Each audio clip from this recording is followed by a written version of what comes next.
Bueno, pasamos a otra pregunta y viene ya más a tono con la ideología de género como tal o agenda de género. ¿Es la ideología de género o la agenda de género un mito o una realidad? Empezamos contigo, Iramis, ahora. Bueno,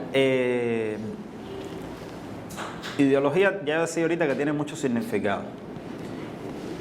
La sociología de género estudia ideologías de género, en el sentido, no es el sentido que se ha utilizado ahora publicitariamente, sino en el sentido de ideología de género como determinadas concepciones y actitudes que tienen grupos y personas específicos con respecto al funcionamiento de las relaciones entre los géneros. En ese sentido, el machismo es una ideología de género, en el sentido de la sociología de género. Pero ahora se habla también de ideología de género para describir las agendas, las políticas, el movimiento y el discurso de derecho de todas las personas. El discurso de derecho de igualdad de género, de más derechos para la comunidad LGBT, el feminismo, todo eso se le llama ideología de género, me parece a mí siempre en un sentido despectivo, en el sentido ideológico de falso, o sea, construido artificialmente, y en el sentido ideológico de con finalidad política. Yo no considero, y estoy frontalmente en contra, de que se le diga al feminismo o a la sociología de género o a los estudios con perspectiva de género ideología de género, porque los estudios con perspectiva de género necesitan la perspectiva de género para visibilizar relaciones sociales que, si no se ven desde la perspectiva de género, permanecen ocultas, permanecen invisibles. En ese sentido no creo que estemos en presencia de ideología de género, sino en efecto de enfoque de género. Para mí la ideología de género es el machismo, la ideología de género es el patriarcado, que dice las mujeres tienen que estar en la cocina porque son mujeres, y las mujeres lo que les toca es cuidar porque son mujeres, y los hombres tienen que ser fuertes y tienen que tener iniciativa y tienen que ser competitivos y tienen que hablar así. Eso para mí es ideología de género, que pretende legitimar una determinada construcción social y además hacerla eterna. Esa para mí es en lo que consiste realmente la ideología de género. Y en cuanto a la agenda de género,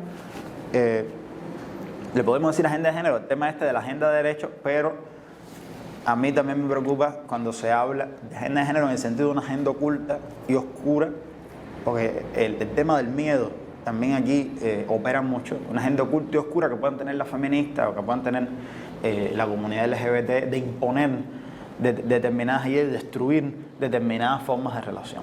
Hay determinadas formas de relación que sin duda el feminismo y sin duda la comunidad LGBT quiere destruir. El tipo de familia en el que el esposo cree que la esposa es su propiedad y no es una persona con agencia, que tiene que tomar su decisión, que tiene que pensar y que tiene que decidir sobre ella como si fuera un objeto. Obviamente el feminismo quiere destruir ese tipo de relación. Si entendemos que eso es la familia tradicional, no hay nada falso en decir que el feminismo quiere destruirla, eso está claro, y que la comunidad LGBT quiere destruir un tipo de relación, un tipo de sociedad en la que se entiende que los homosexuales, las personas trans, las personas lesbianas, las personas intersexuales, las personas queer son personas de segunda clase. Ese tipo de sociedad tradicional, está claro que el movimiento LGBT quiere destruirla. Pero ese tipo de relaciones, ese tipo de familia, ese tipo de sociedad son profundamente injustos. Y esa es la agenda. Sí, con relación a la definición que estamos utilizando como ideología, y yo sí creo que podemos hablar de una ideología, tiene que ver con un conjunto de ideas que no necesariamente tienen que estar equivocadas, pero se le llama ideología porque no son hechos, no está comprobado científicamente, y lo cierto es que tienen una agenda política. Como dice el famoso libro de Richard Weaver, las ideas tienen consecuencias. Lo que yo defino como ideología de género es un conjunto de ideas que sincretiza postulados del feminismo radical, no del feminismo que se hablaba de finales del siglo XVIII o principios del siglo XX, sino un feminismo más de mediados del siglo XX. Sincretiza ideas de la filosofía posmoderna, la vamos a mencionar también, y sincretiza ideas del activismo LGBTQ. Entonces, eso es lo que llamamos ideología de género en ese sentido. Sostiene en sentido general que las diferencias entre el hombre y la mujer no existen, y propone de alguna manera una batalla cultural que elimine todo tipo de distinciones. O sea, no estamos hablando de si el hombre y la mujer tienen valor. Desde el punto de vista de la Iglesia eso no tiene discusión. La diferencia es si realmente hay roles o deben haber roles, eso es saludable o no. Pero tampoco ese es el tema más importante de lo que queremos ver. La ideología de género tiene que ver, aunque ya mencionábamos acerca de esto, con 4 aspectos del ser humano. Ya lo veíamos, el sexo biológico, que la ideología de género hoy le llama sexo asignado. O sea, quiere rechazar la realidad biológica y dice que es una asignación arbitraria, cuando sabemos que la biología es algo fijo. La identidad de género, ya hablamos de ella, lo que la persona siente tener. La expresión de género, el rol social y la orientación sexual. Bueno, ahí está el famoso unicornio de género, no tenemos tiempo para verlo. Pero lo que dice la ideología de género es que estos 4 aspectos no tienen por qué armonizar, no tienen por qué expresarse de una manera coherente, sino que las personas pueden y deben hacer sus propias combinaciones. Cuando hablamos de la ideología de género, está influenciado por una serie de ideas. Y uno de los más importantes, Alfred Kinsey, que se conocía, era como el padre de la revolución sexual, con sus 2 libros, que se conocen también como el informe Kinsey, él llega a esta conclusión: todos los comportamientos sexuales que se consideran desviados son normales, mientras que el ser exclusivamente heterosexual es anormal y productos de inhibiciones culturales y de condicionamiento social. O sea, eso no está demostrado científicamente, es una idea, pero es una idea que tributa a esta ideología. Tenemos a Simone de Beauvoir, filósofa francesa, el libro El segundo sexo, que es la obra más importante del feminismo radical del siglo XX. Ella dice: no se nace mujer, llega una a serlo. O sea que el género no está estrechamente relacionado con el sexo, sino que eso es algo que la persona construye. Y ahí defendía algunas de estas ideas del feminismo, que llega al punto donde la mujer no quiere casarse, donde Iramis ha hablado de extremos que nosotros estamos de acuerdo que son negativos, pero el feminismo radical va más allá. El feminismo radical dice: tener hijos es una opresión. La mujer no debe tener hijos. Y Simone de Beauvoir no tuvo hijos porque lo decidió, porque incurrió en aborto. Decidió no casarse, aun cuando tuvo una relación relativamente estable con Jean-Paul Sartre, pero decidió no casarse por esas ideas feministas, que por supuesto tienen consecuencias y van en contra de la familia. Jean-Paul Sartre, que fue el compañero sentimental, un famoso pacto que ellos tenían cada 2 años, donde tenían una relación que decían que era necesaria, pero tenían sus relaciones contingentes. Jean-Paul Sartre decía: el hombre, tal como lo concibe el existencialista, si no es definible, es porque empieza por no ser nada. Solo será después, y será tal como se haya hecho. Es un pensamiento filosófico, no está probado científicamente, y responde a la filosofía existencialista, que dice que la existencia precede la esencia y es más importante que la esencia. Robert Stoller, sexo y género, también un importante psiquiatra norteamericano, llega a decir lo mismo: la parte biológica es macho y hembra, los términos correspondientes para género son masculino y femenino, y estos últimos pueden ser muy independientes del sexo biológico. Shulamit Firestone, que escribió este libro muy jovencita, La dialéctica del sexo, en 1970, dedicado a de Beauvoir, ella dice: la meta definitiva de la revolución feminista debe ser no simplemente acabar con el privilegio masculino, que era lo que mencionaba Iramis, que de alguna manera pudiéramos estar de acuerdo con eso, sino acabar con la distinción de sexos mismos. Y eso es parte de la ideología que estamos viendo, que no hay ninguna distinción de sexo, así que si un hombre se siente mujer o se entiende que es mujer, puede competir en una competencia de mujeres, aún siendo un hombre biológico. ¿Por qué? Porque la idea es acabar con toda distinción, incluso de sexo, no de género y no de rol de género. Tenemos a Michel Foucault, también en lo que llamamos esa filosofía posmoderna, que es de los más influyentes en ese sentido. Él decía que la definición de normal y anormal es arbitraria, llegando incluso a criticar las instituciones de salud mental, llegando incluso a criticar las cárceles, porque decía: esos son los que están en el poder, los que hacen esa diferencia. No podemos diferenciar entre el bien y el mal. Y todo eso es parte y tributa también a esa ideología. Tenemos a Derrida, también un filósofo francés que influencia mucho en la filosofía postmoderna y propone el concepto de deconstruccionismo, que es lo que estamos escuchando mucho. Bueno, hay que deconstruir el matrimonio, hay que deconstruir la familia, hay que deconstruir estos roles, y consolida la idea de que la verdad no es absoluta, sino que cada cual la interpreta y la crea desde su subjetividad. Todo lo que nosotros estamos viendo con el fenómeno del transgenerismo actual y de la normalización de cualquier tipo de relación sexual viene también de estas ideas de estos filósofos importantes. Ya más reciente, Judith Butler, de Género en Disputa, con la idea de que hay que romper el binarismo. Y por eso nos encontramos a jóvenes en muchos lugares que dicen que ellos no son binarios, no son ni masculino ni femenino, no son ni hombre ni mujer, porque lo creen ideológicamente, eso no está comprobado, que el género o ese género binario es algo que la sociedad heterosexual generó y ataca la heteronormatividad.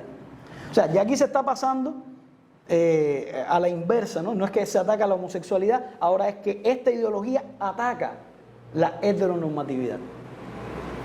Por Beatriz Preciado, que dice: no hay verdad de género, de lo masculino y de lo femenino, fuera de un conjunto de ficciones culturales normativas. O sea, ya no se dice que el género es una creación cultural, ellos dicen que es una ficción cultural. 3 objetivos claves de la ideología de género que podemos ver a partir de estas ideas. Se habla de liberar al ser humano de las supuestas limitaciones de su biología, conseguir la desaparición de la familia natural y de su sistema opresor, y abolir la cultura judeocristiana, su ética y sus valores supuestamente obsoletos. Son algunos objetivos que podemos ver y deducir de esta ideología. Tiene la ideología de género un fundamento científico. El ejemplo que les hablaba de Money. Cuando él crea esta idea de que el género es algo que construye la cultura, la sociedad, que no tenía nada que ver con lo biológico, él se le da la oportunidad única de probar su hipótesis, porque era una hipótesis. Y este es el experimento con un niño que nació gemelo, con padres muy jóvenes, y nació con un problema en sus órganos genitales, era un varón fenotípicamente y genotípicamente, pero en el proceso de hacerle la cirugía le destruyen el pene. Y según la idea de Money, por supuesto, era más fácil reconstruir una vagina, no importaba que él fuera un varón, porque como él decía que el género era una construcción social, no había ningún problema hacer el procedimiento quirúrgico más fácil, y que los padres, si criaban a ese niño como una niña y él tenía su genital ahí, en ese caso una vagina, no iba a haber ningún problema con él. Y así mismo los padres lo hicieron, le cambiaron el nombre, desde muy pequeño, casi acabado de nacer, le pusieron Brenda, y aquí los vemos con su hermano gemelo Brian. Todo parecía estar muy bien, pero ese niño todo el tiempo se sentía varón. Aun cuando tenía un nombre de niña, lo trataban como niña, lo vestían como niña, nunca le contaron lo que ocurrió, él se sentía como varón. Hasta el punto de que él pidió, o sea, exigió que no lo llevaran más a esas consultas con el doctor Money, y tenía una crisis muy grande, y el padre le contó finalmente a los 15 años la historia de lo que había pasado. Y él entendió lo que había ocurrido, incluso pidió una nueva cirugía para llegar a tener los genitales de un varón, y llegó incluso a casarse. Pero fue un desastre. Aun cuando Money escribió un libro durante la niñez de este jovencito, afirmando que era un éxito, que él había probado su hipótesis, que el género no tenía nada que ver con el sexo biológico. Al final todo se demostró que había sido una farsa. Para esa familia fue una crisis enorme. Los 2 hermanos se suicidaron, el padre alcohólico, la madre con depresiones, y fue todo a partir de una idea que iba en contra, incluso de la biología misma. Otro ejemplo rápidamente, el doctor Reiner, en el hospital Johns Hopkins.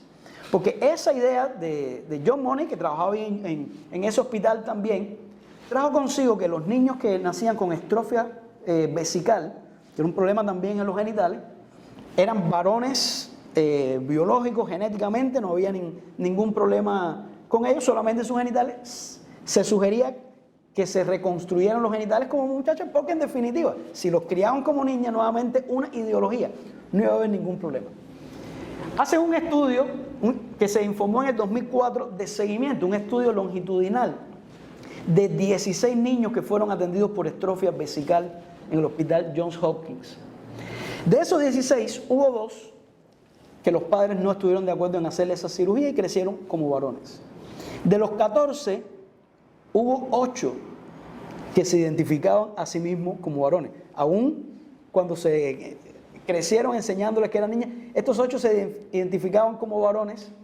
De los otros 6, había 5 que vivían como mujeres, aunque había 3 que de alguna manera tenían una identidad de varón, y había uno que no tenía ninguna identidad.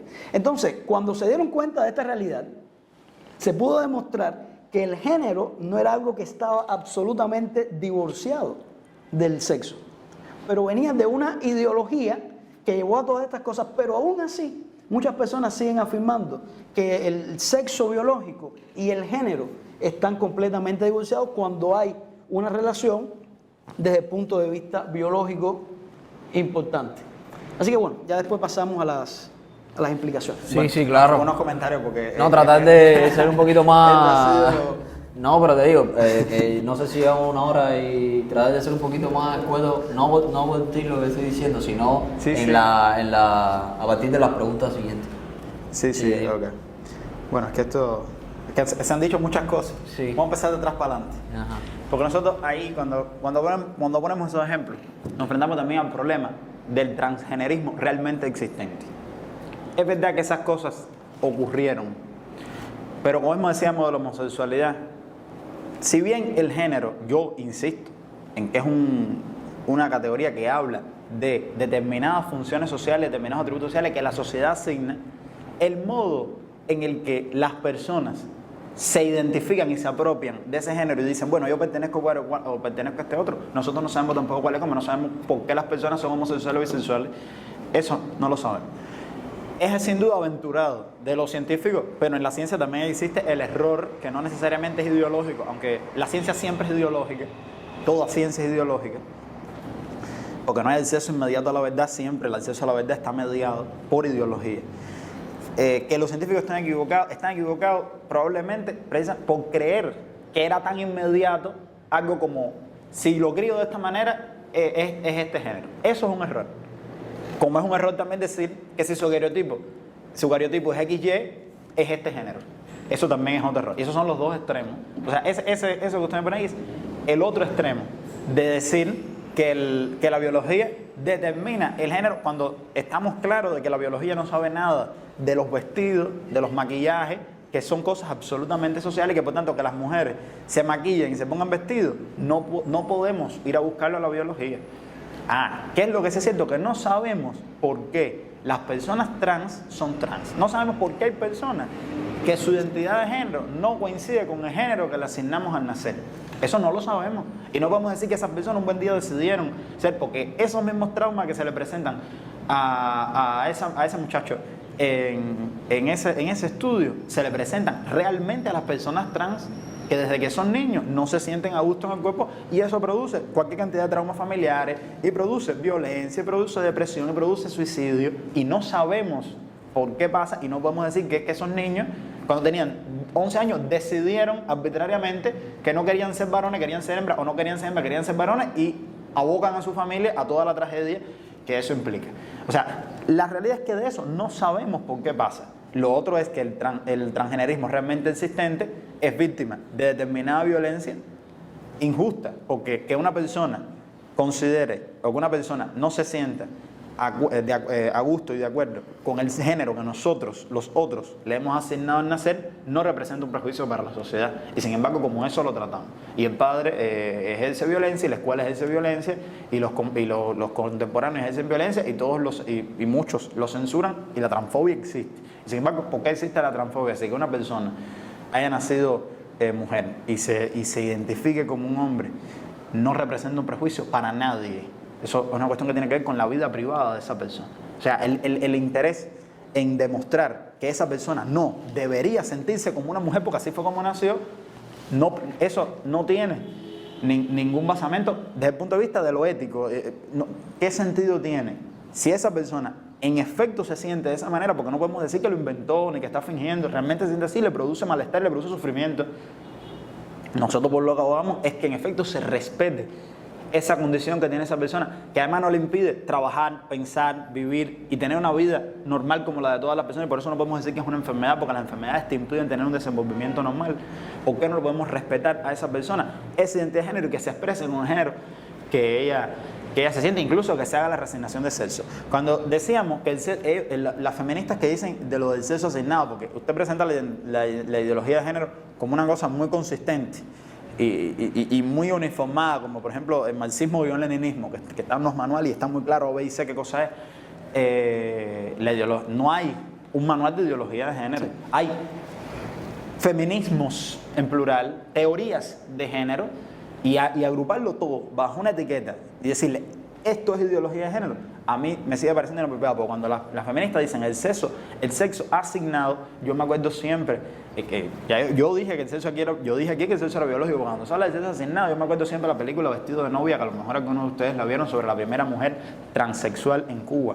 Y cuando una persona que sí se conoció su historia revela todo y el esposo la deja, el esposo un día le pregunta y dice, bueno, es que esa es la mujer más normal con la que yo he estado en mi vida. Sí, que ese caso era intersexual, no era que era transexual, me parece que era intersexual. No, pero sí había vivido como un hombre y había un pasado masculino y después hace la operación de resignación de sexo y queda como una mujer. Pero ese hombre dice, el esposo dice, y a mí nunca se me olvida esa frase, es que es la mujer más normal con la que yo he estado. Y hay un amigo mío que es muy hegeliano en ese sentido y dice, el mundo es en buena medida lo que creemos de él también. Y para todas las personas que conocían a esa mujer, ella era una mujer. Y en la práctica social específica de todos ellos, la trataban como una mujer y ella operaba totalmente, funcionalmente como una mujer. Como una mujer estéril, no podía tener hijos, como tantas mujeres que nacieron mujeres. Entonces, en ese sentido, ¿cuál es el gran problema y cuál es el gran trauma?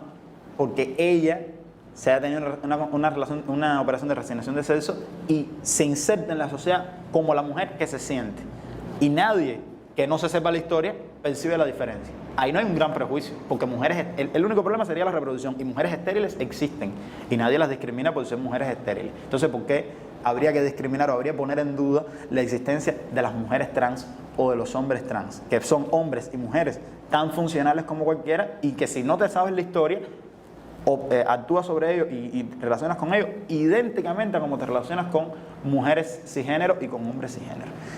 Es lo que, bueno, y el tema de la heteronorma y los hijos, se me olvida, el tema del poder, eso, usted mencionó el tema de tener hijos como una opresión, la heteronorma que hay que destruir, porque el problema es que la heteronorma no es la heterosexualidad.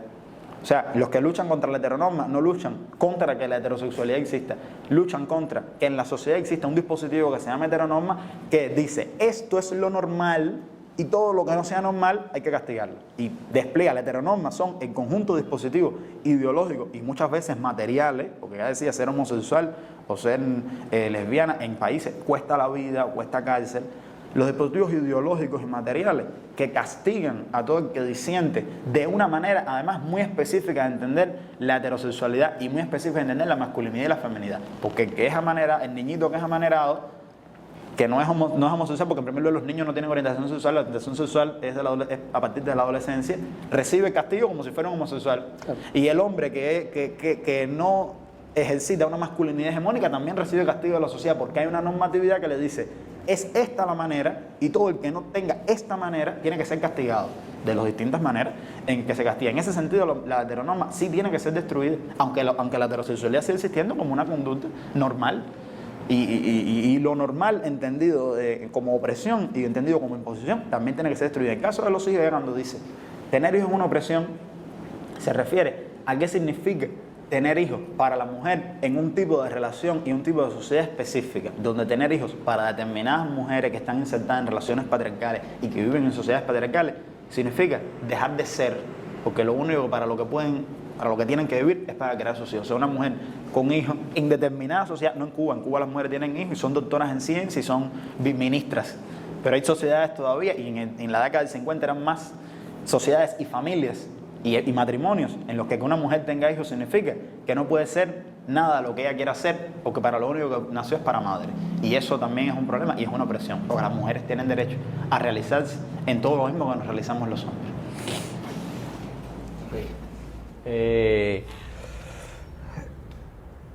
Ok, vamos a pasar a la otra pregunta que ya viene a tono más con nuestro país en todo este tiempo que hemos estado con relación al nuevo código de las familias o las familias, como quieren cambiar. Tiene implicaciones sociales, o sea, ¿cuáles son por supuesto las tiene. Implicaciones sociales del nuevo código de la familia o de las familias. Empezaríamos por el Pastor Bárbaro. Pero yo empecé... No, Sí, yo empecé hablando, yo fui el que empezó en la otra, lo que pasa es que Después, yo hablé más en la segunda vuelta. Ok. Exacto. Sí. En cuanto a las implicaciones sociales del nuevo código. Por supuesto, aquí estamos hablando de lo que estamos escuchando que se está anunciando por los medios. El nuevo código todavía no está ahí. Y nosotros antes de pronunciarnos, pues queremos ver el código, pero por donde entendemos que viene el asunto y lo que está ocurriendo ya desde de los medios. Una implicación que nosotros estamos viendo es un incremento del homosexualismo y el transgenerismo. O sea, hablando del homosexualismo como conducta, no necesariamente como orientación. Entendemos que la promoción, y es lo que estamos viendo desde ya, incluso antes de aprobarse el referendo, la promoción, la normalización, la regularización del homosexualismo y el transgenerismo incidirá en un aumento de las conductas homosexuales y transexuales. Lamentablemente, en este afán de visibilizar, lo que se está haciendo es promoviendo en la práctica. Algunos activistas LGBT alegan que estas prácticas no van a aumentar. Simplemente se van a manifestar los que eran así, o los que nacieron así, o los que siempre fueron así. Sin embargo, la realidad no parece ser esa. Yo quería presentar una estadística reciente de la encuestadora Gallup en los Estados Unidos. No tenemos estadísticas de aquí de Cuba, eso es difícil de acceder y mucho menos reciente, pero esto nos ayuda a entender lo que ha ido pasando. Por ejemplo, en el 2017 había un 4.5% de los adultos estadounidenses que se identificaban como parte de la comunidad LGBTQ y un 5.6% a principios del 2021. O sea, creció un poco más de un punto porcentual, pero eso no es lo interesante. Lo interesante es que esa estadística se dividió por generaciones. La generación silenciosa, los nacidos antes del 1964, eran 1.3 los que se identificaban como parte de esta comunidad. Los baby boomers, del 46 al 64, un 2%. La generación X, nacidos del 65 al 80, un 3.8%. Los millennials, del 81 al 96, ahora es un 9.1%. Y la generación Z, nacidos entre el 97 y el 2002, es un 15.9%.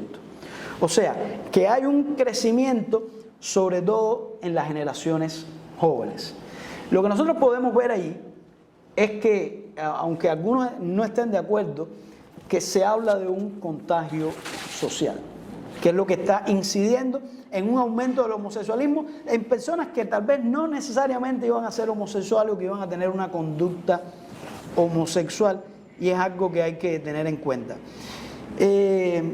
La otra pregunta, la pregunta que surge a partir de ahí, ¿sería deseable un incremento innecesario de homosexualismo y transgenerismo en la sociedad? O sea, independientemente del punto de vista que una persona adopte, yo creo que es una pregunta a hacernos, porque la realidad es que va a venir, porque ha ocurrido en Europa, ha ocurrido en América del Norte, ese incremento que tal vez sea innecesario.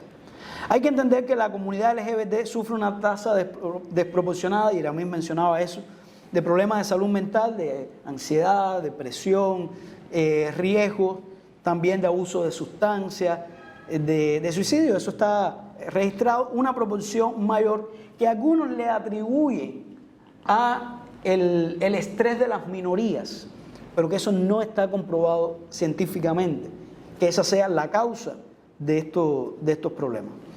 Otra implicación, no podemos dejar de hablar de eso, y no es una cuestión de discriminación, es un hecho verificable que va a haber una mayor vulnerabilidad a las infecciones de transmisión sexual. Según estadística reciente del diciembre de 2020, de 10 hombres que tienen sexo con hombres, 30 viven con VIH-Sida, y eso es una realidad triste, pero es algo que hay que tener en cuenta si vamos a reconocer de que va a aumentar esa conducta homosexual. Que por cierto, algo que no dijimos, es que el aumento grande sobre todo en esa generación más jóvenes, no es de homosexuales como tal, sino de bisexuales. Personas que no es que tengan una orientación homosexual, es que ven que no hay límite en el sexo y entonces practican la relación sexual sin límite de ningún tipo. Se habla de que de 10 hombres que viven con VIH-Sida, 8 son hombres que tienen sexo con hombres. Esa es una implicación social que hay que tener en cuenta y es una realidad. Disminución de la natalidad. Por supuesto, si aumentan las parejas no heterosexuales, la natalidad va a disminuir. El argumento demográfico, que es un problema serio en Cuba y que va a aumentar. Y este punto que ya hablábamos acerca de eso, ¿no? La imposición de un código y la promoción, lejos de traer más reconocimiento y aceptación, puede traer una mayor animosidad. Y que ya lo hemos estado viendo, no de un grupo a otro, sino de ambos sectores, que tristemente, ya en la actualidad, sin estar en código, sin llevarse a referendo y sin discutirlo, ya se percibe una animosidad que de alguna manera está creando este código. Y por otra parte, la judicialización de personas por el hecho de tener una concepción de la sexualidad diferente. Porque va a haber un código que protege estas orientaciones, estas identidades, pero no hay un código que proteja a una persona simplemente por pensar diferente y por tener tal vez una ideología diferente o tener una concepción diferente de la sexualidad. Un ejemplo es el caso de una familia que tenía un negocio de hacer velas, que salió por Cuba Debate, y llegó alguien que tenía una pareja homosexual y para que le hiciera un diseño. Y bueno, eso fue muy criticado porque la persona era una familia cristiana y dijeron, mira, por nuestros principios religiosos nosotros nos parece que hacemos una conducta que no es adecuada y no podemos hacer. Y entonces ya en Cuba Debate se hablaba de que eso no podía ocurrir. O sea, algo que ha ocurrido en los Estados Unidos, que se ha judicializado a personas por pensar diferente. Algunos dicen, no, pero es que eso es homofobia. Bueno, si vamos al concepto, no necesariamente eso significa que haya odio, ni significa que haya temor. Significa que hay una cuestión ideológica, una cuestión de conciencia que las personas deben tener el derecho para asumir o no. No es que la persona le diga, no, tú aquí a este lugar tú no puedes entrar o tú no puedes comprar. Eso es otra cosa. Estamos hablando de que diga, bueno, hazme un diseño donde exalte una relación homoafectiva, homoerótica, que sí, si la persona está pidiendo que haya libertad para tener esa expresión, esa persona también tiene que reconocer que hay otros que necesitan libertad para pensar diferente, aunque no maltrate, aunque no violente, aunque no ofenda. Entonces son algunos peligros que nosotros vemos con llevar esto a un código, cómo pudiera traer algunas implicaciones sociales en nuestra realidad y en nuestro contexto. Bueno, a ver, el código de familia, bueno, cuando se habla de implicaciones sociales, yo pensaba en primer lugar, en por qué hacía falta un código de familia nuevo. Que tiene que ver, se ha centrado mucho el tema del código de familia en el matrimonio igualitario, como si fuera el centro o lo único que va a haber en el código de familia. El código de familia no solo va sobre cómo la gente se casa, sino que el código de familia, un código de familias moderno en Cuba, tiene que hablar, por ejemplo, del tema de los cuidadores, porque tenemos muchas personas que son mayores de edad, personas de la tercera edad, personas que son discapacitadas y que tienen personas que los cuidan. El tema del cuidado, de darle un amparo legal a los cuidadores, de proteger la figura del cuidador, es una cosa que un código de familia debe cubrir. El tema de desaparecer para siempre, aquello de que existía antes de la autorización excepcional para que las niñas, todavía siendo niñas, se puedan casar. Entonces se le pidió una autorización a los padres permitían que una menor de edad se pudiera casar. Esas son cosas que tienen que desaparecer de la legislación en Cuba para que sea igual, además para las hembras y los varones en ese sentido sean iguales.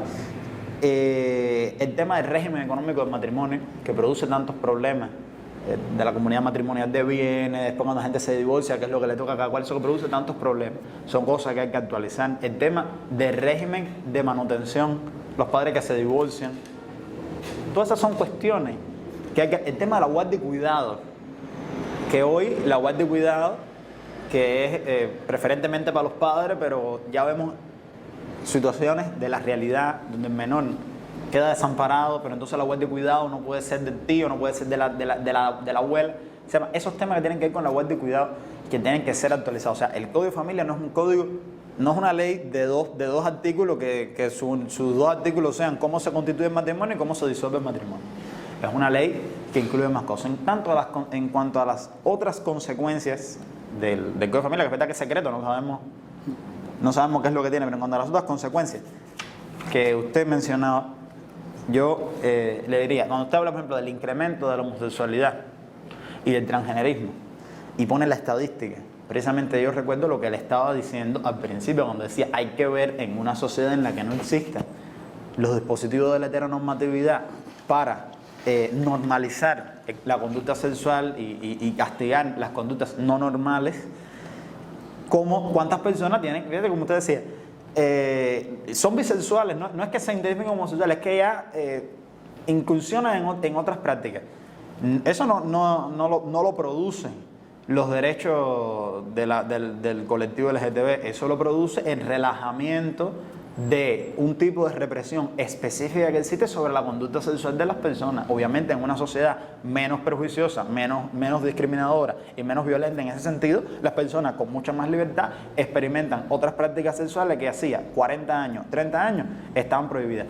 Yo recuerdo siempre en estos casos a Fidel, que dice que cuando Frei Beto en los 90 le preguntó cuántos religiosos habían entrado al partido, después de que el partido había aceptado en el 4º congreso, creo que fue, que los religiosos podían ser militantes del partido, y Fidel le dijo, no, resulta que no han entrado tantos religiosos al partido, sino que ahora resulta que muchos militantes del partido habían sido siempre religiosos, pero estaba prohibido que los militantes del partido fueran religiosos, y la gente eran revolucionarios y eran cristianos, católicos, santeros o paleros o de todo, y no querían dejar de ser militantes del partido ni dejar de ser religiosos. Y entonces le dice, lo que resulta es que ahora mucha gente, muchos militantes del partido son religiosos.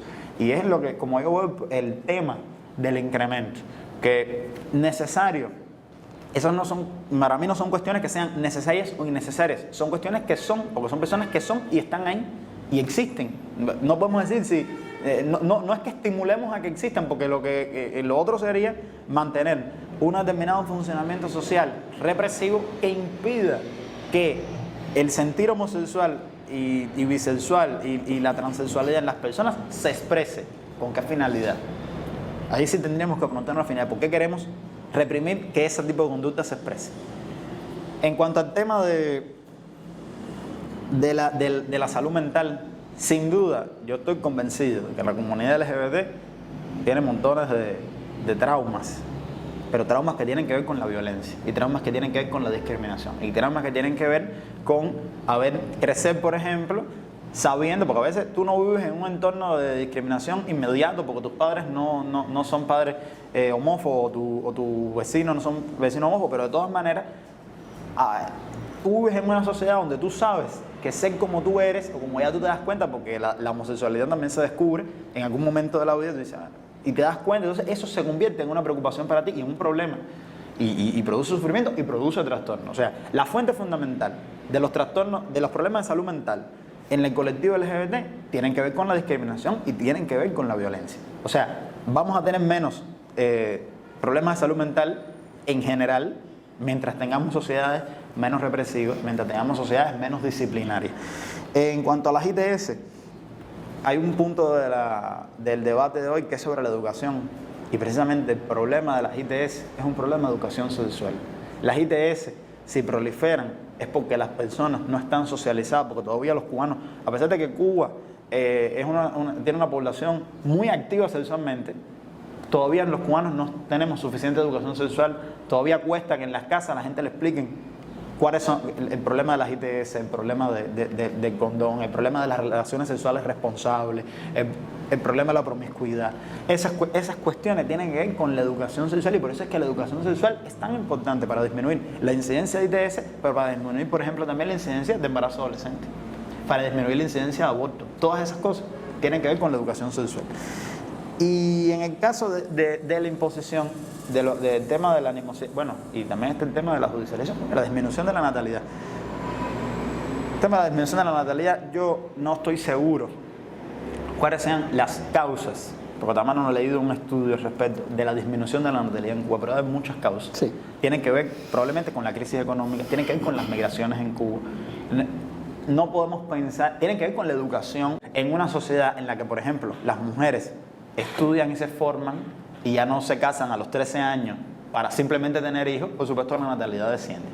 Y si a eso le agregamos, en el caso de Cuba, las inseguridades que tienen que ver con la economía, la migración, va a disminuir más la natalidad. No creo que la causa uno de los factores determinantes de más peso en el problema de la natalidad sea de que las personas homosexuales, bisexuales y transexuales hoy se pueden comportar con más libertad que antes. En el caso de la imposición, yo no creo que el Código de Familia se vaya a imponer, porque el Código de Familia, si se aprueba, se va a aprobar por un instrumento democrático con un referéndum. Entonces, y como mismo las cuestiones que tienen que ver con los derechos para todas las personas que están contenidas en la Constitución de la República se aprobaron mediante un instrumento democrático que es un referéndum. O sea, ahí no va a haber imposición. Lo que pasa es que si somos demócratas, aceptamos lo que pasa en un ejercicio. Yo estoy dispuesto a aceptar que el Código de Familia no se apruebe y a trabajar para que si fuera otro referéndum en algún momento se apruebe. Pero si somos demócratas, aceptamos lo que pasa en un ejercicio democrático como un referéndum. La Constitución se aprobó y tiene un grupo de principios, un grupo de valores que tienen que ver con la igualdad y con los derechos para todas las personas. Y el Código de Familia, yo imagino que no se redacte a contrapelo de lo que dice la Constitución con respecto a ese tema. Si se aprueba es otra cosa. Y se va a aprobar por un mecanismo de democracia directa. En el caso, y por último, en el caso de la judicialización, yo cuando conversaba con ustedes preparando el panel, hablamos de este tema, ¿no? Y yo decía que el Código de Familia es una ley que tiene que ver con el derecho de familia. El derecho de familia no tiene nada que ver con castigar, no tiene nada que ver con judicializar, ni siquiera tiene que ver con darle derechos a la gente por ser homosexuales o por ser... Esa preocupación de la judicialización tendría que ver en todo caso con el Código Penal. Con, por ejemplo, judicializar delitos de odio. Probablemente en el mundo se hayan hecho muchas barbaridades al respecto porque ocurren muchas cosas. Pero yo sí tengo una posición con respecto al discurso de odio, que yo creo que el discurso de odio sí es criminal. Claro, el discurso de odio no es decirle a alguien que no le puedes prestar servicio, no le puedes prestar ese servicio. Es como el que te dice, no, yo no te puedo copiar aquí pornografía. O sea, y es su derecho. Que es distinto, como usted decía, decir, no, negro, tú no puedes venir a este restaurante. O decir, tú eres homosexual, no puedes venir a este restaurante. Ahí hay un ejercicio de discriminación. Y hay un discurso de odio también cuando la gente promueve la violencia contra determinado grupo, contra las personas racializadas, y eso yo creo que también es un delito, porque promover la violencia contra determinados grupos y contra la dignidad de determinados grupos, yo creo que debe ser un delito, que no es lo mismo que pensar diferente, porque al final pensar tú en tu vida y en tu casa, en tu familia y en tu iglesia, tienes el derecho a pensar y a decir lo que entiendes. Lo que yo sí creo que no hay derecho es a promover que se vulneren los derechos de otras personas ni a promover que se vulnere la dignidad de otras personas, que es diferente, a pensar diferente. Porque todas las ideas en ese sentido no son igualmente legítimas. Y esto es lo que yo tendría que decir. Ok, otra pregunta que muy importante tiene que ver con la Declaración Universal de los Derechos Humanos. ¿Cómo se compaginará la Declaración Universal de los Derechos Humanos, específicamente el artículo 26, inciso 3, y la resolución 16 del Ministerio de Educación para con los padres que no acepten la imposición de enseñanza, de esas enseñanzas de biología o de identidad de género en menores de edad o en las escuelas primarias? Empezaríamos con... Sí, yo ahí voy a ser muy breve. Leí la resolución. Yo ni entiendo que hay preocupaciones con respecto a la resolución, pero yo insisto, lo que decía ahorita, me parece que la educación sexual es muy importante para evitar muchos de esos problemas que estamos mencionando ahí, para evitar cuestiones que tienen que ver con la violencia sexual, cuestiones que tienen que ver con el embarazo adolescente. Pero independientemente de eso, cuando hablamos de instrumentos de derechos humanos y ustedes se preguntan cómo compaginar con la Declaración de Derechos Humanos, la resolución 16, yo diría, bueno, hay una cuestión que es más importante y hay una cosa que hay que compaginar primero que con la Declaración de Derechos Humanos, que es un instrumento de derecho internacional, que es la Constitución de la República, que se aprobó por un referéndum, y los instrumentos de derechos humanos que son de derecho internacional no se han aprobado por un referéndum. Entonces, en ese sentido, el derecho interno tiene preeminencia con respecto al derecho internacional. por el tipo, la fuente que lo produce, por el tipo de poder que lo crea. La Constitución de la República la creó un referéndum, la votó el pueblo de Cuba y todos acordamos en ese referéndum. Por ejemplo, yo anotaba aquí el artículo 32, que la enseñanza, en su inciso B dice, la enseñanza es función del Estado. Y el Estado enseña de acuerdo a la ciencia establecida y de acuerdo a los valores y los principios de la sociedad. Pero esos valores y principios de la sociedad no son una entelequia que existe en el aire y que son los que yo me imagine. Los valores y principios de la sociedad son los que están contenidos en la Constitución de la República. Entonces, a mí me parece que es conteste con la Constitución de la República que en la escuela se enseñe a respetar a todas las personas y que podemos no estar de acuerdo y unos padres pueden no estar de acuerdo, como no están de acuerdo, por ejemplo, con la evolución. Y sin embargo, a lo interno de tu iglesia, puedes enseñar la doctrina que tenga cada iglesia o en tu casa. Porque si va a seguir habiendo padres homófobos y va a seguir habiendo padres, y sigue habiendo padres racistas. Y insiste en la escuela, en las escuelas antirracistas. Entonces, yo no veo una gran contradicción ahí. Sí, con relación a esta pregunta, bueno, ya está definido en qué consiste el derecho universal. Los padres tengan el derecho preferente a escoger la educación de los hijos. La gran preocupación que ha habido por parte de los padres no tiene que ver con que hay una educación sexual per se, porque eso ha existido hasta ahora. Y cuando decía de la necesidad de educar, de tener una educación sexual para prevenir las ITS, eso no es nuevo, eso viene desde hace años, de los años 90, se está promocionando el condón como para resolver el problema, y eso no es novedoso, y no ha resuelto el problema, y no cambia la realidad de que la comunidad LGTB, específicamente hombres que tienen sexo con hombres, son los que más casos de incidencia en las infecciones de transmisión sexual tienen. Realmente es el énfasis en el enfoque de género de lo más preocupante, incluso que se habla en las orientaciones metodológicas del preescolar, el primer nivel de 0 a 6 años, ya haciendo distinciones entre sexo biológico y género percibido. Entonces, también, por supuesto, nosotros no estamos en contra en lo absoluto. Además, nosotros en la iglesia lo enseñamos, que hay que respetar a todas las personas y que todas las personas son valiosas y que todas las personas tienen una dignidad. Pero de ahí a enseñar que toda conducta sexual está bien, o que es correcta, o que es moral, ya entra el tema de la ideología.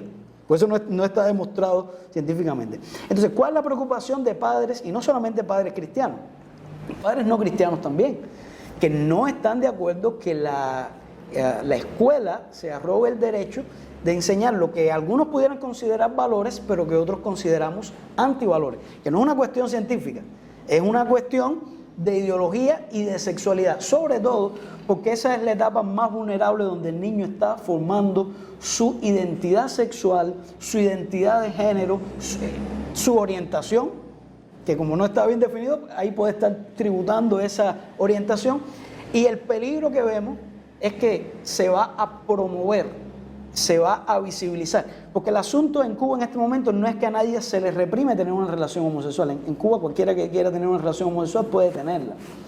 Lo que nosotros estamos en contra es que se promueva esa relación sexual con un afán de visibilizar. Por ejemplo, ahí está este es un libro reciente del 2020, escrito por una doctora en Derecho, Abigail Schreier, que ha sido un éxito de venta. Se piensa traducir al español ahora para el verano. Ya está en español, pero no sé si es una traducción oficial o si es una traducción de Google. Que se llama Daño Irreversible, la moda o la locura transgénero que está seduciendo a nuestras niñas. El incremento tan significativo que ha habido en transgenerismo en la Europa occidental, particularmente en Escandinavia y América del Norte, Canadá y Estados Unidos, que son los países que han abrazado esta ideología. Que no hay una manera de explicarlo. Tal vez algunos pueden decir, bueno, es que ahora como que se habla tan positivo, por eso es que algunos que eran transgéneros han salido. Pero no es el patrón de lo que es la disforia de género clásico. que normalmente eran en niños pequeños que experimentaban la disforia de género y el mayor porcentaje eran varones que querían ser niñas. El fenómeno que se está dando interesante es que la mayoría, o yo diría preocupante, alarmante, es que ese aumento, ahora la mayoría son muchachas adolescentes que se declaran con una disforia de género y que está teniendo unas consecuencias terribles para la familia, para ellos mismos. Después vamos a hablar de otras consecuencias con el cambio de sexo. Y la pregunta que se está haciendo las personas, bueno, ¿por qué este incremento? Que son un porcentaje que es exponencial con relación a lo que había anteriormente. Y la conclusión que muchos están llegando es un contagio social. Y específicamente este libro, la autora, después de analizar varios casos de padres y apoyada en un estudio científico también que se hizo al respecto, están proponiendo dos razones. Una, las redes sociales, grupos transgéneros en las redes sociales que están ejerciendo mucha influencia. Y dos, la promoción de la agenda o de la ideología o del activismo LGBTQ en las escuelas. Es la conclusión que están llegando y el peligro que nosotros avisoramos. Porque un fenómeno que muchas veces no se tiene en cuenta, estimulado por esta ideología que dice que el transgenerismo no es más, es una condición y eso está bien, cuando los psiquiatras lo han considerado como un trastorno. Incluso hay muchos psiquiatras que siguen considerando que es un trastorno y que es un trastorno serio. La realidad es que la disforia de género clásico, se habla de un 80 hasta de un 95% que se eliminaba en el proceso de la formación de la identidad. Pero ¿qué es lo que está ocurriendo ahora?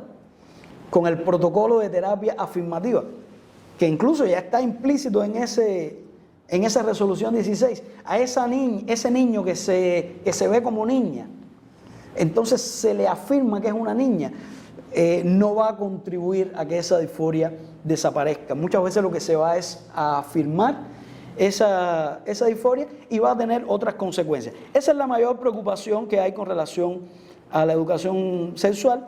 También la realidad de que en Cuba hay en otros países hay otras opciones de educar a los hijos, como escuelas privadas, educación en casa. En Cuba solamente está la educación pública y entonces entendemos que es laica y estamos de acuerdo con que es laica y que de alguna manera se está introduciendo una ideología de un grupo de personas que tienen todo el derecho a creerla. Además, nosotros no estamos diciendo que no se enseñe, lo que estamos diciendo es que no se utilicen medios oficiales para promover esas ideas, ni mucho menos la escuela, por todas las implicaciones que eso tiene. Entonces, parte de lo que dice la Constitución, que yo creo que debe tenerse en cuenta y que no se ha tenido mucho en cuenta, tiene que ver con esto. El artículo 32, inciso D, dice: el Estado promueve la participación ciudadana en la realización de su política educacional, científica y cultural. Lo que están apelando muchos padres es a que se respete ese inciso. O sea, no puede venir verticalmente y de forma descendente qué es lo que se va a enseñar en cuanto a valores y a ideología, sino que sobre todo los padres deben tener el derecho de participar. Y una de las grandes preocupaciones de la resolución 16 es que se emite unos meses antes de que se haga el referéndum, incluso antes de esperar a ver qué es lo que decía la población con relación a eso, y que haya un margen, y es lo que estamos pidiendo y es lo que estamos abogando, de que no se enseñe esa ideología. No es que las personas no tengan el derecho de ser lo que quieran ser o sentirse lo que se sientan, sino que se promueva ideológicamente, pues entendemos que se va a hacer mucho daño. Bueno, yo sé y entiendo que hay mucha preocupación con la resolución. Yo cuando la leía, que la leí realmente por arriba porque es muy larga, cuando hablábamos, por ejemplo, de la educación preescolar, los contenidos que son más intensos en cuanto a temática sexual y esas cosas no son los contenidos que están en las edades más tempranas, según yo recuerdo. Están más centrados en la edad preescolar y en la edad preescolar cuestiones como, por ejemplo, enseñarle a los niños que solo sus padres deben tocarlos en determinadas partes del cuerpo, que deben, o sea, preparar a los niños para no ser víctimas de violencia de género, de violencia sexual, etcétera, etcétera. Es lo que está enfocado en edades tan tempranas. Lo que sí está ahí Y bueno, y yo no puedo decir que estén en contra de eso, porque además hay una práctica educativa, porque nuestra escuela es muy disciplinaria, en la que cuando había un muchacho o una muchacha que era un poquito marimacha, como decimos, o era un poquito flojito, la maestra participaba del ejercicio de corrección, de decirle, no, los varones no sé qué cosa, y tú no puedes no sé qué más, y los varones no sé cuánto, y las hembras no sé qué, hacen esto.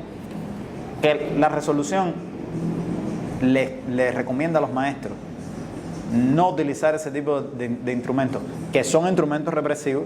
Yo no puedo decir que le esté diciendo a los niños que sean homosexuales o que sean o que cambien de género.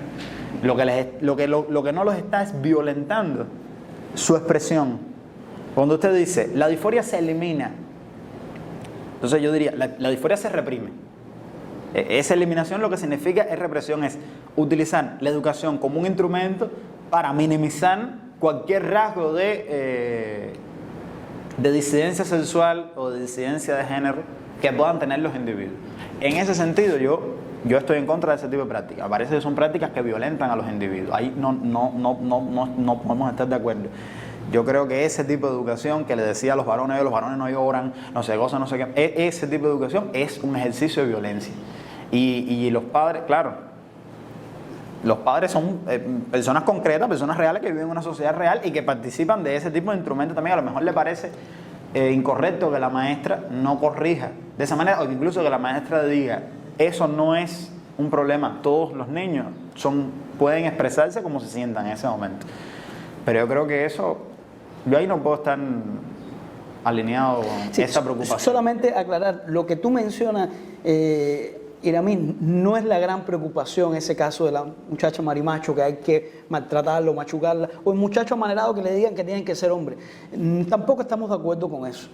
Pero es lo que se está hablando de, por ejemplo, un niño que quiere ir con una saya porque dice que es una niña, hay que decirle que es una niña. Pero esa es la tarea esa es la tarea de los padres. O sea, exacto. Eso es cosa de los padres. Pero la maestra, lo que tiene orientado en esa resolución es que si el niño quiere ir con una saya, la maestra no es la que le corresponde decirle que no vaya. Bueno, obviamente ningún niño se manda solo.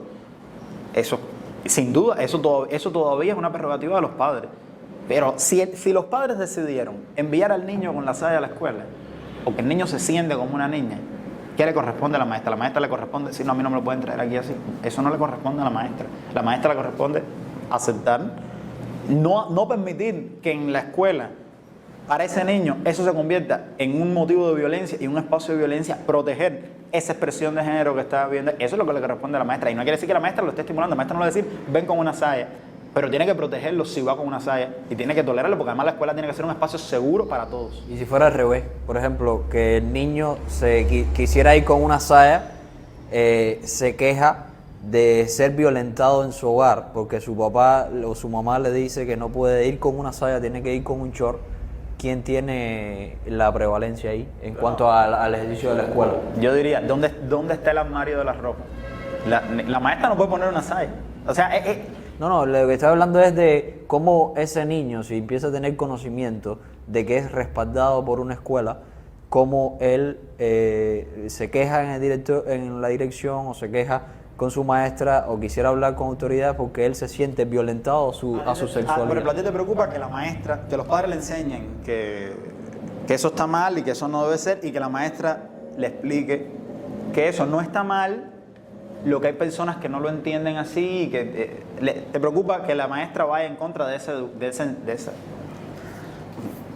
Bueno, es que yo desde mi posición diría, bueno, es que esa es la tarea de la maestra, de explicarle al niño que los padres no son malos, pero están equivocados, porque los padres a veces están equivocados.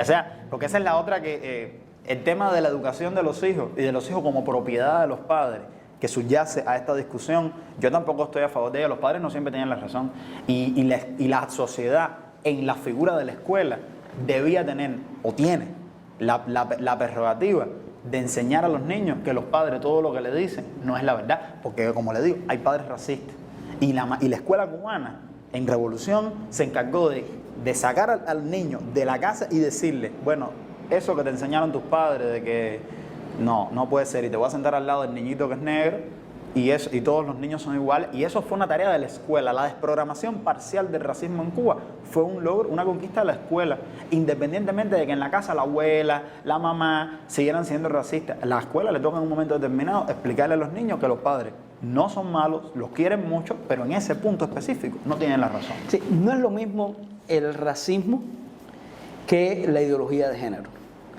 Y algunos tratan de ver qué es lo mismo la orientación sexual o la identidad de género que el racismo. Son dos cosas muy diferentes que no se aplican aquí, porque la persona nace de un color determinado, pero entendemos que hay conductas que no tienen que ver de nacimiento, tienen que ver de alguna manera con elección, hablando de conducta propiamente.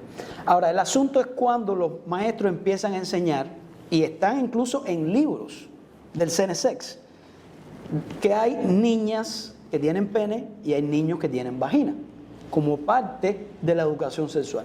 Cuando se le llega a decir a un niño, porque yo no tengo ningún problema con que una persona quiera ser, un hombre quiera ser mujer o se sienta mujer, yo no tengo ningún problema con eso. Ahora, es cuando la persona dice, no, yo soy mujer, siendo un hombre. Ah, no, espérate, estamos pasando ya de la subjetividad a la ontología. Entonces ahí podemos discrepar. Tú me puedes decir que te sientes, pero cuando la maestra afirma y le dice a ese niño que se siente niña, que en realidad él es una niña, porque él se percibe así. Eso es lo que está dentro de la ideología de género, eso es lo que se está promoviendo en los medios de comunicación y eso es lo que nos preocupa, que nos parece que le va a hacer daño. Hay muchas razones por las cuales un niño en ese proceso de formar su identidad sexual puede experimentar una confusión y entonces ya la escuela ideológicamente impone su punto de vista. Como decía, los padres pueden estar equivocados, pero la escuela puede estar equivocada. El punto que nosotros estamos abogando, vamos a dejar a la escuela la parte científica de la sexualidad, hablar de la parte biológica y ya la ideología del género, qué relación tiene con la sexualidad, que es algo tan problemático y tan conflictivo, dejar eso a los padres. Y si no, lo que nosotros estamos abogando es que se creen otras opciones para los padres que piensan de una manera diferente, de que puedan explorar otras maneras de educar a sus hijos y que no tengan que someterlo a eso que los padres entienden como antivalores, porque no es algo que está comprobado científicamente y esa es la diferencia. O no es algo de decirle, por el color de la piel tiene menos valor, no. Estamos hablando de cuestiones de moralidad, estamos hablando de cuestiones filosóficas, estamos hablando de que valores, son filosóficas. Entonces nadie tiene el derecho de imponer una filosofía y sobre todo tomar a los niños que son tan vulnerables en esa etapa, incluso en la adolescencia, para transmitirle desde la escuela una particular concepción de la sexualidad que es filosófica, que es ideológica y que entendemos que eso es un abuso a los niños desde nuestra perspectiva y que es ir en contra de lo que enseñan los padres y es la preocupación que hay con eso. Yo nada más que agregaría ahí que todas estas cuestiones que tienen que ver con una manera específica de entender la sociedad, de entender los valores, de entender los principios, son batallas. Que incluso exista la resolución 16 no quiere decir que de la manera que la persona que redactó la resolución 16 entiende la sexualidad, entiende género, es de la manera que se va a enseñar en la escuela, porque los maestros también son personas concretas, que tienen una manera también de entenderlo. La escuela, como yo le decía ahorita, yo estoy contrario a la idea de que los hijos son propiedad de los padres. Yo creo que los niños pertenecen a la sociedad y que la sociedad participa junto con los padres de su educación. Y en ese sentido la sociedad le transmite a las nuevas generaciones sus valores. La cuestión, lo que está puesto realmente aquí en cuestión es si esos son los valores de la sociedad o si no son los valores de la sociedad. Y eso se va a decidir, yo creo, en la práctica, porque probablemente va a haber maestros que nunca van a aplicar la resolución 16. Y otros más. Y hay maestros que van a abusar de esa resolución porque entienden que lo respaldan para imponer su ideología, incluso que pueden llegar a enseñar cosas que en otro tiempo tal vez hubieran calificado de corrupción de menores, pero que ahora dirían no es educación sexual. Entonces, ¿por qué? Porque supuestamente hay una resolución subjetiva que los ampara y que ellos pueden interpretarla y darle contenido, porque hay directrices pedagógicas. El problema no está tanto en las directrices pedagógicas, sino también en el contenido. Yo quiero ver cuáles son los contenidos, Sí, falta porque la- hasta ahora lo que he visto en el contenido realmente me preocupa muchísimo. Pero, pero la dimensión de lo sexual, explícitamente hablando, en las edades más tempranas, no es grande. O sea, no se habla de cuestiones tan sexuales en edades más tempranas, cuando me leí la resolución, sino que se habla a partir de la adolescencia, que es una cosa que además ya se hablaba. Lo que solo se hablaba en biología y en el preuniversitario también en biología se hablaba ahí de las cuestiones que tenían que ver con la sexualidad y con la reproducción. Y en el caso ahora es una educación integral. No, o sea, yo entiendo que ese miedo existe, pero es que son cuestiones muy... Son cuestiones muy complicadas. Cuando se habla de derecho. Lo que pasa es que no sabemos. Lo real es que la resolución se redactó ayer y todavía nadie puede decir qué pasó en un aula. Estamos todos ustedes que tienen más preocupaciones que yo con respecto a ese tema, están imaginando cosas malas que podrían pasar en un aula y todavía no sabemos cómo se implementa realmente esa resolución. Y entonces yo lo único que le podría decir cuando usted me dice el derecho de los padres, decirle, bueno, el derecho de los padres y el derecho de la sociedad a transmitirle determinados valores a las nuevas generaciones. Pero ¿cómo vaya a pasar en cada maestro concreto? Porque de malas prácticas está llena la educación en Cuba y en el mundo, porque cada maestro es uno. Entonces yo no sé cómo va a ser implementada esa resolución. Yo no sé cómo van a ser realmente esas clases. Yo lo que recuerdo es, por ejemplo, hace poco que leí en un libro de educación cívica del hijo de una amistad mía, que había un texto que hablaba sobre la homosexualidad, un libro de educación cívica de 6º grado que le decía a los niños, y estas personas existen y merecen respeto y merecen ser tratados con respeto como todas las otras personas.